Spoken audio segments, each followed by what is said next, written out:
So yesterday, the United Nations General Assembly made history.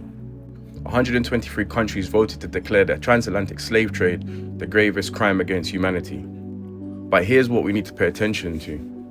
There were 3 countries that voted against it: the United States, Israel, and Argentina. And I don't think we should be surprised by any of those countries. But the 52 that abstained, the United Kingdom and every single EU member state, the very nations whose economies were built on the forced labor of kidnapped Africans. And they couldn't even bring themselves to say yes. But are we surprised? The US said it doesn't recognize a legal right to reparations for historical wrongs that were not illegal under international law at that time. Now read that sentence again. Not illegal at that time. Millions of African men, women, and children were kidnapped, stripped of their names, their languages, their families, their humanity, worked to death for generations. The modern world was built on their broken bodies. And the legal defense is, well, it was technically allowed. Think about that.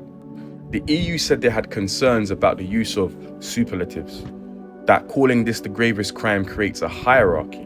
Can you imagine? A hierarchy. They don't want anyone ranking the crimes, which is an interesting position for the people who benefited most from them. Ghana led this resolution. The African Union backed it, and the Global South showed up. Big respect to all of them. 123 nations looked history in the face and said, this must be named, this must be recorded, and this demands a remedy. Whilst the resolution is not legally binding, it carries political weight, and it calls for formal apologies, reparations, restitution, the return of cultural artifacts, education, and acknowledgement. The spirits of the victims were in the room, someone said, and they were listening for one word: justice. And here's why they abstained instead of saying no. Voting no looks bad. Voting no is a headline, and voting no puts you on the wrong side of history on record. But abstaining lets you say we went against it while making sure it never goes further.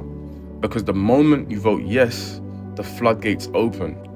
And if the transatlantic slave trade is officially the gravest crime against humanity, then the nations who orchestrated it, profited from it, and built their empires on it are accountable. The UK alone extracted wealth from enslaved Africans that funded the Industrial Revolution.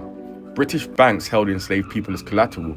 British families were compensated when slavery was abolished, not the enslaved, the enslavers. Compensated in 1833, a debt that British taxpayers were still paying off until 2015. So no, they didn't abstain because of legal technicalities. They abstained because a yes vote has a price tag attached to it. And honestly, none of us should be surprised.